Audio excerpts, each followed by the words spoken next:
sensitivo-motora,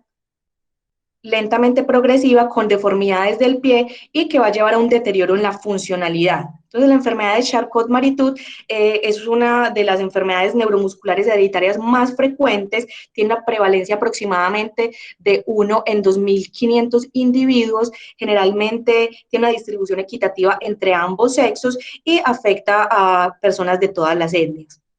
Con respecto al inicio, generalmente esto se presenta en la primera o en la segunda década de la vida, aunque también puede comenzar en la infancia e incluso se han reportado casos tardíos como entre la sexta o la séptima década de la vida.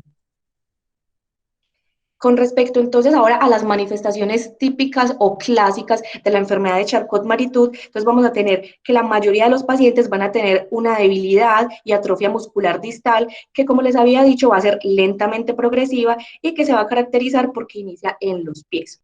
Van a entonces presentar algunas deformidades, como puede ser el pie cao, pueden presentar también pie plano, deformidad de dedos en martillo, dedos en garra, y estos generalmente pueden ser un signo temprano de la enfermedad o incluso en pacientes que están levemente afectados, esta podría ser la única manifestación de la enfermedad de Charcot-Marie-Tooth, pero hay también unos pocos casos en que podrían no tener estas deformidades. Entonces, generalmente hay pacientes que cuando tienen, tienen la presentación muy temprana de la enfermedad, podrían presentar un retraso en los hitos motores e incluso tener hipotonía. O se ha visto que los niños que ya empiezan a presentar una atrofia peronea empiezan a caminar y empiezan a tropezar y caerse fácilmente o tienen incapacidad de correr. Entonces, es importante también tener en cuenta que hay otras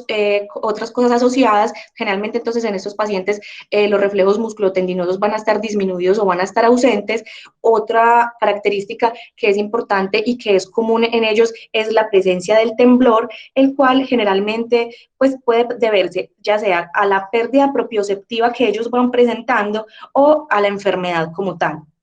Generalmente los pacientes pueden tener alteraciones sensitivas, pero es muy poco común que un paciente que tiene una enfermedad de Charcot-Marie-Tooth se queje de algún síntoma sensitivo. O sea, podría encontrarse al hacerle los estudios, pero ellos generalmente no presentan quejas. ¿Qué es lo que ellos podrían manifestar? Un dolor, pero generalmente ese dolor va a estar más asociado a las deformidades musculoesqueléticas que presentan. En cambio, es muy poco probable que sea secundario a un dolor neuropático. Otro hallazgo importante para tener en cuenta es que ya más tarde en el curso de la enfermedad puede aparecer una debilidad de los músculos intrínsecos y en los extensores de la mano, y ya eso nos habla pues como de una enfermedad mucho más tardía. Puede haber pues como variabilidad en la presentación de esta enfermedad en los grupos familiares, entonces se puede encontrar que dentro de una misma familia haya una persona que tenga una manifestación muy severa, con una atrofia muscular severa, con deformidades, y que otro de la misma familia simplemente tenga un pie cao, o incluso también se ha hablado que es menos porcentaje de pacientes que pueden ser portadores de la mutación y no desarrollar sintomatología. Entonces, también es importante tener en cuenta que como esta es una enfermedad progresiva, posteriormente también puede comprometer músculos proximales, pero generalmente, y es como lo más importante, es que la mayoría de los pacientes con esta enfermedad van a conservar su capacidad para caminar. Entonces, ahora dentro de la enfermedad de Charcot-Marie-Tooth también hay una subclasificación. Entonces, tiene como 5 grandes grupos. Entre ellos, entonces, es muy importante para clasificarlos la parte del electrodiagnóstico, puesto que la tipo 1, la tipo 3 y la tipo 4 se consideran que son principalmente desmielinizantes y que van a ser por alteración en las células de Schwann y en las células gliales en los nervios periféricos. Y hay otra que es muy llamativa y es la tipo 2, que va a ser la axonal, que va a ser directamente por daño de las neuronas en los axones periféricos. Entonces, vamos a empezar como a mirar cada una. Entonces, con la tipo 1 es muy importante porque es característico encontrar una reducción en las velocidades de conducción motoras en el nervio mediano, generalmente van a estar por debajo de 38 metros por segundo. Mientras que en la tipo 3, que es la otra que es desmielinizante, que inicialmente se llamaba tipo 3, pero ahorita se conoce con el nombre de síndrome de Dejerin-Sotas, en el cual lo que se observa es que las velocidades de conducción motoras están marcadamente disminuidas, incluso por debajo de 10 metros por segundo, y entonces se considera que esa es una presentación más severa, generalmente tienden a presentarse más temprano en la vida, y actualmente se habla que esta hace parte de un espectro clínico en relación con otra neuropatía que se conoce como la neuropatía congénita hipomielinizante, y son pacientes que tienen un compromiso mucho más severo. Y con respecto a la axonal, entonces, con respecto a la velocidad de conducción, esta va a ser mayor de 38 metros por segundo, y eso es pues como con respecto a esta clasificación grande. Ahorita vamos a empezar a mirar cada una las características que tiene. Bueno, entonces con respecto a la parte de cuál es la forma de herencia, entonces la tipo 1 va a ser autosómica dominante, la 2 puede ser dominante o recesiva, hay una que es intermedia y es como esa zona gris que no se sabe si es desmielinizante, si es axonal, y por eso se llama intermedio, y esa también puede ser dominante o recesiva. Está la tipo 3, que también puede ser de los dos tipos, y la tipo 4, que va a ser autosómica recesiva. Y además de eso, también se ha encontrado que puede estar ligada al cromosoma X y a mutaciones en el ADN mitocondrial. Entonces vamos a empezar a hablar a empezar del primer grupo. Entonces, la enfermedad de Charcot-Marie-Tooth tipo 1, donde vamos a encontrar que también hay varios subtipos dentro de ella, pero los tres más característicos o más comunes van a ser el tipo 1A, 1B y la neuropatía hereditaria por presión. Entonces vamos a empezar hablando del tipo 1A, que este se caracteriza porque es causado por una duplicación en el gen PMP22, que va a estar ubicado en el cromosoma 17, o también podría ser, o si no se da la duplicación, también podría generarse por algunas mutaciones puntuales, pero a nivel de este mismo gen. Este generalmente tiene un patrón de herencia que es autosómico, pero hasta en el 10% de pacientes se ha encontrado que podría ser una mutación de novo. Entonces, esta es una de las más importantes porque representa el 60% de las neuropatías hereditarias. Generalmente se va a presentar con un fenotipo clásico que fue ese que acabamos de ver, de deformidad en el pie, atrofia, pie plano, pero en algunas ocasiones puede tener pues otras manifestaciones, aunque no es lo común. Generalmente estos pacientes van a tener una esperanza de vida que es completamente normal, pero en algunos casos ellos también van a presentar algunas complicaciones como displasia de cadera, pueden presentar también apnea obstructiva del sueño, entonces es importante también preguntarle por otra sintomatología asociada para tratar como de identificar y dar tratamiento a tiempo. Esta imagen es como para mostrarles un caso donde se ve en este paciente que hay una atrofia del músculo extensor corto de los dedos, acá en el lado derecho. Además de eso, al mirar en el electrodiagnóstico, observamos que se encuentra una atenuación severa en los potenciales de acción muscular compuestos en comparación con el lado izquierdo, y cuando se compara con la neuroimagen, perdón, con la resonancia del paciente, lo que se observa es que hay un reemplazo graso en esta región en comparación con el del lado izquierdo. Como les había dicho, típicamente esta enfermedad se presenta de una manera simétrica. Acá estamos viendo una manifestación asimétrica que hasta se puede presentar hasta más o menos en el 20% de los casos. Entonces, ¿cómo vamos a hacer el abordaje de estos pacientes? Entonces, digamos que después de la clínica, lo más importante van a ser las pruebas neurofisiológicas, ya que son las que nos van a revelar como las características típicas de esta neuropatía, generalmente sensitivo-motora desmielinizante, y donde vamos a mirar si tiene esas conducciones nerviosas, esas velocidades de conducción menor de 38 metros por segundo. Entonces, generalmente, las latencias motoras distales van a estar prolongadas desde los primeros meses de vida en estos pacientes. A los 2 años de edad, generalmente ya van a tener una disminución en la velocidad de conducción, pero esto no indica que vayan a iniciar más tempranamente la presentación de la enfermedad, incluso empiezan a presentarse más o menos en la segunda década de la vida.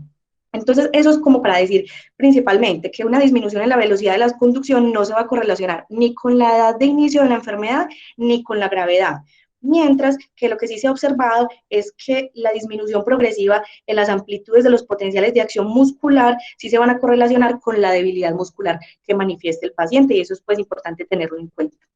Cuando se realizan entonces ya las pues, resonancias, lo que se observa es un engrosamiento en las raíces nerviosas. Si se hace un estudio de líquido cefalorraquídeo en estos pacientes, también podría encontrarse elevación de proteínas, y esto es importante porque podría ser un factor confusor, por ejemplo, con CIDP, que es uno de los principales diagnósticos diferenciales de estas neuropatías. Y en esos casos, a veces la biopsia puede ser de mucha ayuda, ya que va a mostrar esos rasgos característicos de desmielinización, y la imagen típica es esta con unas formaciones que las han llamado con forma en bulbo de cebolla. Ahora entonces vamos a hablar del otro subtipo del grupo 1, que es la tipo 1B, la cual se caracteriza por una mutación en el gen MPZ. Generalmente este va a representar aproximadamente el 5% de estas neuropatías hereditarias del tipo 1. Este gen ya se han descrito aproximadamente más de 200 mutaciones, y hay unos fenotipos ya descritos para la presentación de esta enfermedad, y son la neuropatía desmielinizante severa de inicio temprano, la neuropatía axonal leve o de rango intermedio, y la neuropatía de inicio tardío con pupilas tónicas, aunque también podría presentarse la manifestación clásica o la presentación clásica de la enfermedad de Charcot-Marie-Tooth, pero en un porcentaje más pequeño. Generalmente estos pacientes sí presentan un dolor neuropático que puede ser común a diferencia del grupo anterior que habíamos visto, y en la electrofisiología puede parecerse mucho también a una CIDP, por eso es muy importante la sospecha diagnóstica. El tercero de estos grupos, entonces, la neuropatía hereditaria con parálisis por presión, donde lo que que se va a causar principalmente porque hay o una eliminación de ese gen PMP22, o pueden haber mutaciones puntuales de ese mismo gen. Entonces, generalmente, estas personas se van a presentar con unas mononeuropatías recurrentes que son indoloras, generalmente son en unos sitios típicos de compresión, y los nervios que van a estar comúnmente afectados van a ser el peroneo medio y común. Ya en un segundo lugar va a estar el nervio cubital, seguido del plexo braquial, y el nervio radial también se puede ver involucrado. Entonces es común que estos pacientes presenten unos episodios repetidos de síndrome del túnel del carpo, o que presenten también pie caído. Otros síntomas asociados, además de la parte motora, es la pérdida auditiva neurosensorial. También pueden presentar neuropatías craneales y escoliosis. Es muy importante tener en cuenta que esos pacientes pueden presentar una acumulación progresiva de déficit. O sea, inicialmente a ellos les da generalmente una crisis, o inician con la enfermedad, digamos, en la segunda década de la vida. Eso mejora completamente, y generalmente ellos tienen una muy buena calidad de vida, pero a medida que recurren estas recaídas, se va generando una acumulación progresiva de déficit, y eso puede llevar a que se dé una neuropatía con características de neuropatía dependiente de longitud. Entonces, en el electrodiagnóstico generalmente se va a encontrar un aumento en la latencia de los nervios motores distales, y además de eso, una lentitud en las conducciones en los sitios de atrapamiento. Cuando se les realiza biopsia, se encuentra un hallazgo típico, que es este que vemos acá en la imagen, que se conoce con el nombre de tomáculas, que a lo que se refiere principalmente es un engrosamiento focal que se da en los nervios, y eso se da porque hay un plegamiento de la mielina, y se considera que estas tomáculas pueden reflejar una inestabilidad nerviosa, y que son las que contribuyen a la patogénesis de esta neuropatía de parálisis por presión. Ahora entonces vamos a hablar de la enfermedad de Charcot-Marie-Tooth tipo 2, que como les había dicho es la única axonal. Acá entonces en esta imagen es para mostrarles como todo el transporte axonal, tanto anterogrado como retrógrado, que va a ser muy importante en esta entidad y en sus subtipos, teniendo en cuenta que pueden darse alteraciones a nivel de todas estas entidades, a nivel de las vesículas por medio de alteración de estos genes que están acá implicados, del RNA, de la mitocondria, del citoesqueleto. Todos pueden estar implicados en estas manifestaciones. Entonces, las neuropatías hereditarias axonales generalmente tienden a ser mucho más graves. Pues son poco frecuentes, pero pues tienen unos compromisos muy severos, y también se han denominado neuropatía axonal grave de inicio temprano. Clínicamente se van a caracterizar porque pueden tener un trastorno grave de la marcha. Estos pacientes, además de eso, pueden tener un compromiso respiratorio. Se caracterizan porque tienen una progresión lenta de la enfermedad, y una de las manifestaciones es la neuropatía axonal gigante, que es una variante, y clínicamente se va a caracterizar porque es una neuropatía axonal que es muy severa, como ya les había dicho, pero además de eso pueden presentar una disfunción cerebelosa, pueden presentar signos piramidales, y es muy característico en este tipo, en esta neuropatía axonal gigante, que tienen un cabello rizado, que ya es pues como muy descrito en la bibliografía que se puede encontrar. Y además de eso, estos pacientes entonces van a tener otros hallazgos, como es discapacidad intelectual, también pueden tener epilepsia, al examen físico no les pueden encontrar nistagmus, son pacientes que desarrollan disarte, o sea, tienen un compromiso muy severo, aunque se ha visto que esta neuropatía cuando inicia más tarde, pues en edades más tardías generalmente van a tener una presentación un poco menos severa, pero también van a perder esa característica del cabello rizado que a veces favorece sospechar el diagnóstico. Entonces, se caracteriza por ser de herencia autosómica recesiva y generalmente se da por una mutación en el gen del mismo nombre, AN. Entonces, para hablar de los subtipos de la enfermedad de Charcot-Marie-Tooth tipo 2, entonces está la tipo 2A, que generalmente va a ser por una mutación en el gen MFN2.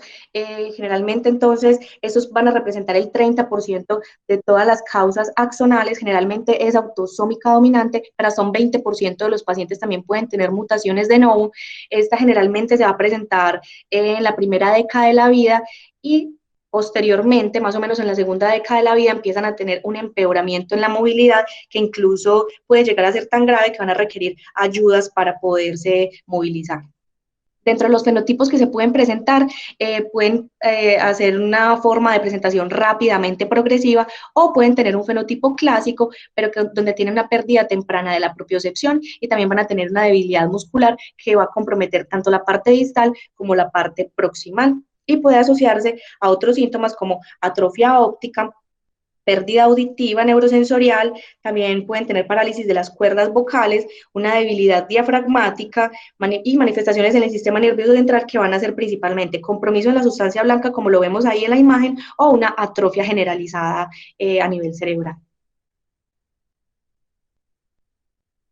Ahora entonces les voy a hablar de este subgrupo que es el ligado al cromosoma X, que es causado por una mutación en el gen GJB1, que se codifica principalmente para la conexina y es muy importante para el transporte de proteínas. Entonces se han reportado aproximadamente 400 mutaciones de este gen, tiene un patrón que es dominante ligado al cromosoma X, por lo tanto la enfermedad se va a expresar por igual en las mujeres portadoras. Este gen representa el 15% de todas las enfermedades de Charcot-Marie-Tooth, generalmente va a iniciar en la segunda década de la vida,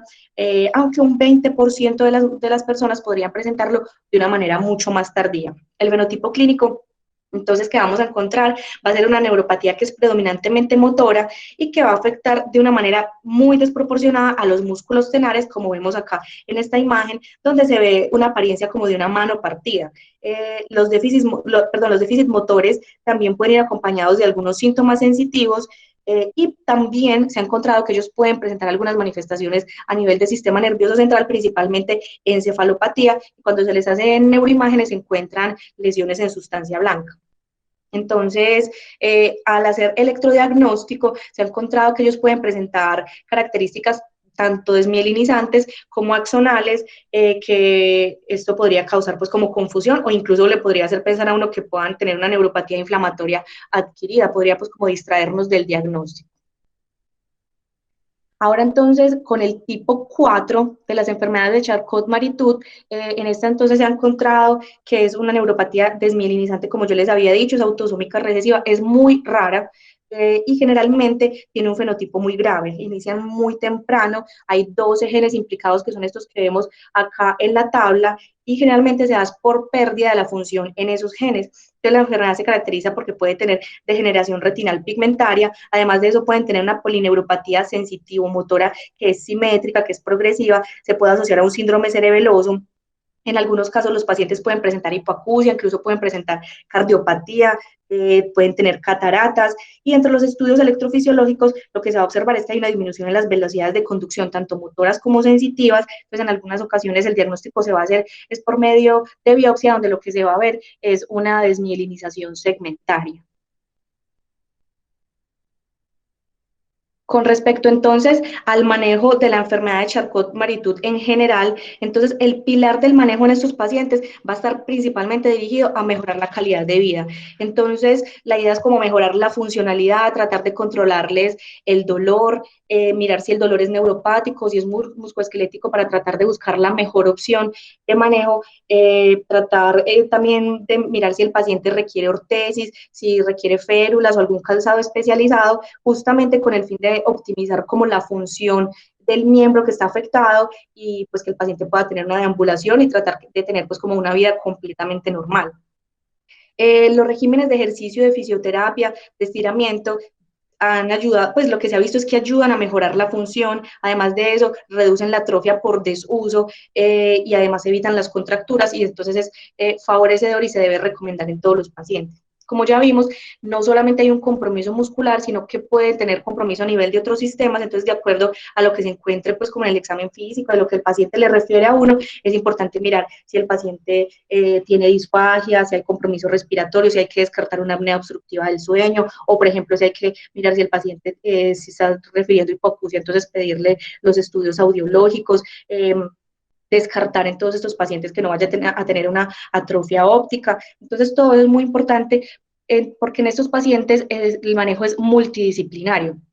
Cuando estamos frente a la neuropatía de riesgo por presión, es muy importante tener en cuenta que pues, el manejo es conservador, pero lo que se debe evitar son las compresiones nerviosas. Entonces, por ejemplo, en procedimientos quirúrgicos o mirar las prácticas laborales, pues como evitar que se generen como esas posturas que pueden generar la compresión. En los pacientes que presentan displasia de cadera, la mayoría podrían requerir manejo quirúrgico. Las escoliosis generalmente son de manejo médico, pero en algunas ocasiones cuando son muy severas, mayores de 45 grados, podría considerarse cirugía. Pero lo que sí hay que tener muy claro es que no hay un tratamiento modificador de la enfermedad, todo es más como a favor de mejorar calidad de vida. Entonces, este es un estudio que se hizo en unos niños para tratar de mirar cómo les iba con un plan dirigido de ejercicio, donde lo que se miraba a largo plazo era si había mejoría de la debilidad y lo que se encontró era que los pacientes, pues que el ejercicio no tenía como un efecto agotador o que tuvieran empeoramiento, sino que todo lo contrario, cuando se iba haciendo como de una manera escalonada, iban teniendo una mejoría como de su parte física. Con otros estudios que se han probado, no se ha encontrado pues como ningún beneficio. Este primer estudio era con respecto a mirar a ver si de pronto el ácido ascórbico podría tener como alguna función en mejorar la sintomatología y al compararlo con placebo se encontró que no había ningún cambio en las escalas, en una escala que se llama escala de Charcot-Marie-Tooth para mirar pues principalmente esa parte motora y no fue mejor que el placebo. Este segundo grupo entonces, lo que hizo fue explorar una terapia combinada de baclofeno, naltrexona y desorbitol. Mostró que era un poco mejor, que podría beneficiar incluso a los pacientes, pero que se requerían pues como más estudios y hasta el momento todavía no se tienen. Entonces, por ahora seguimos con lo mismo y el manejo va a ser más como sintomático. Ahora entonces vamos con este otro grupo que son las neuropatías hereditarias sensitivas y autonómicas, donde entonces el tipo 1, pues que también se conoce como Hassan, el tipo 1 va a ser el más importante y el más representativo. Estas generalmente entonces son un grupo muy heterogéneo, van a tener un compromiso variable tanto de nervios sensitivos mielinizados como no mielinizados, y se caracterizan por una degeneración en el ganglio de la raíz dorsal, además de eso con afectación del nervio motor, y se van a caracterizar clínicamente porque van a tener una neuropatía que va a ser sensitiva, dependiente de longitud, van a tener sensación de dolor pues la parte del dolor y de la temperatura van a estar alteradas más que la sensibilidad profunda. Dentro de las complicaciones más importantes y por eso digamos que el reconocimiento de esta enfermedad es muy importante, es porque pueden presentar una enfermedad úlceromutiladora que es la que más inconvenientes les trae a los pacientes y generalmente estos pacientes también pueden tener unos síntomas autonómicos que también pueden ser muy molestos o que incluso pues pueden generar mayor compromiso sistémico.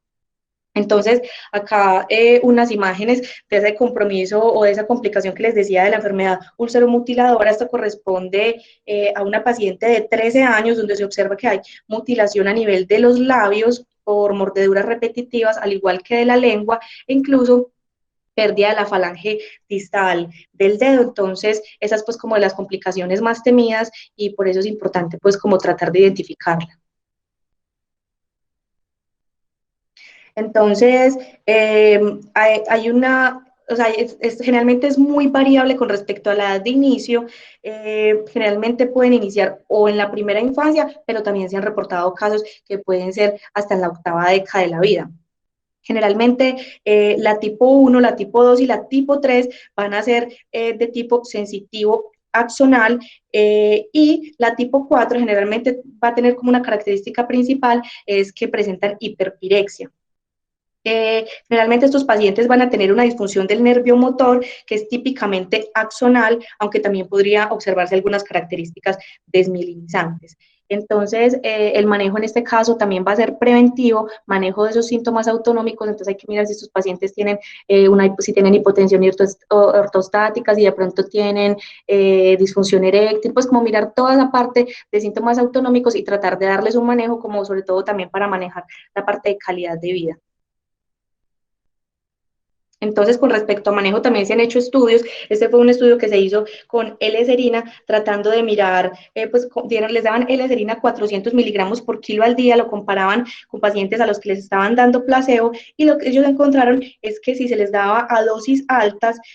parecía ser segura y que potencialmente podría ser efectiva y retrasar la progresión de la enfermedad. Sin embargo, también se requerían más estudios, pues hasta el momento entonces no hay más estudios y todavía pues no hay como una recomendación específica. La neuropatía motora hereditaria distal, entonces, esta generalmente es un grupo que se caracteriza principalmente por una neuropatía que va a ser dependiente de longitud, que presenta disfunción sensitiva leve y también podría presentar algunos signos piramidales. Tiene una prevalencia de 2 por 100.000 individuos. Esta se puede superponer con una enfermedad de Charcot-Marie-Tooth tipo 2,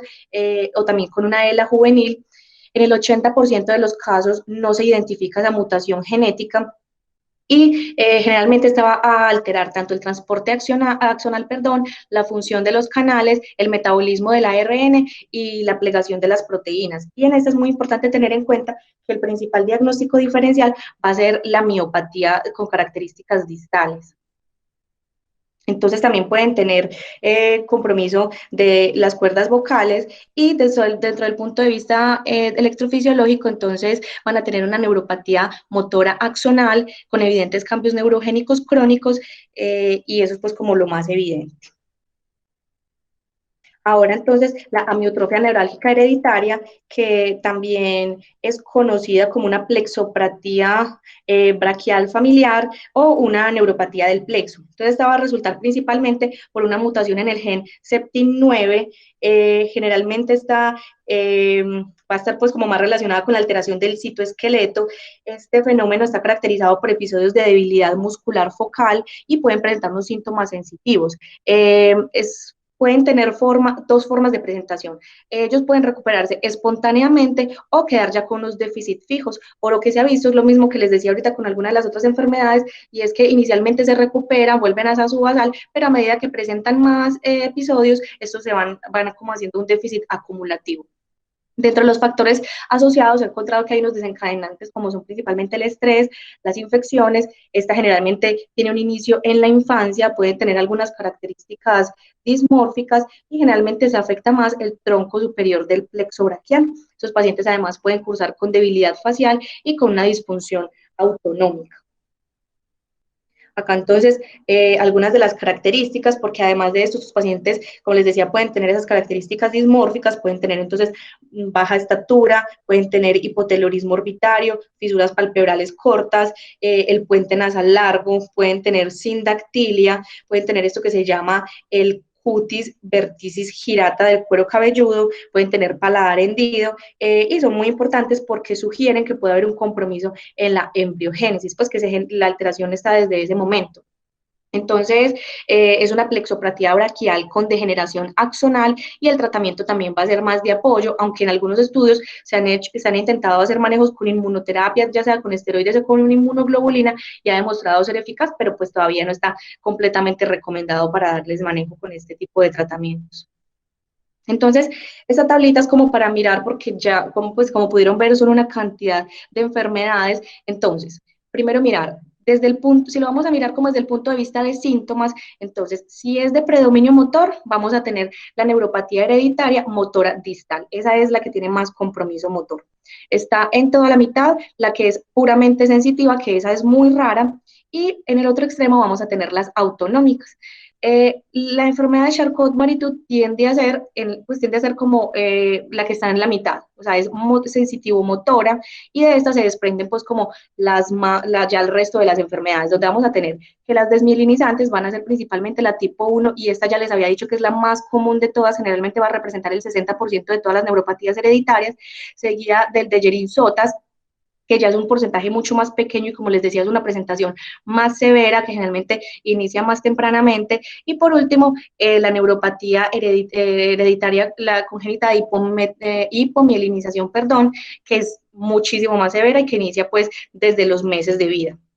Y por el otro lado vamos a tener el compromiso axonal, donde va a estar la tipo 2 y dentro de ella las dos presentaciones que también tienen un componente severo y con unas deformidades y discapacidad importante para los pacientes. Entonces, también, como les había mencionado, hay un grupo de neuropatías hereditarias secundarias, las cuales la neuropatía no va a ser la principal manifestación, sino que hay otros trastornos. Acá traje esta lista como para nombrarles en cuáles podemos encontrar. Bueno, no, primero inicialmente quiero hablarles que esto, entonces se van a asociar a una disfunción multiorgánica que también pueden tener un compromiso del sistema nervioso central. Puede haber una superposición con otras enfermedades como la paraparesia espástica hereditaria, además con ataxia espinocerebelosa, y se ha encontrado en muchas enfermedades como estas que encontramos acá en esta lista. Entonces, puede haber una asociada a la porfiria, asociada a trastornos mitocondriales como por ejemplo el síndrome de Melas, el síndrome de MERF,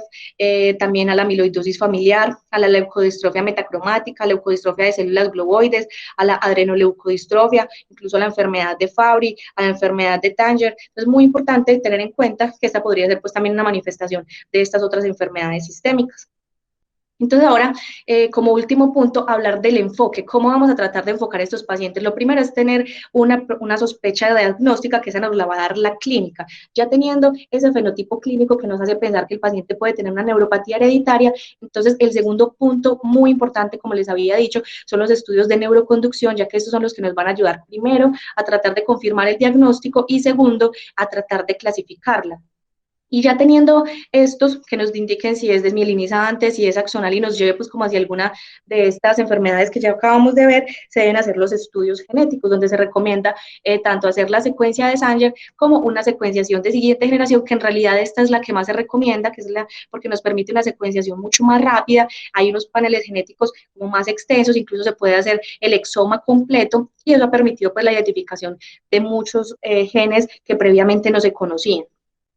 Entonces, los más conocidos o los más importantes van a ser el PMP22, seguido del GJB1, MFN y el MPZ.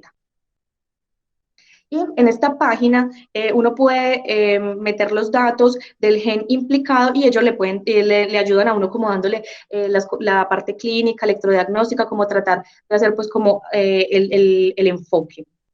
Entonces ahora vamos a mirar como de una manera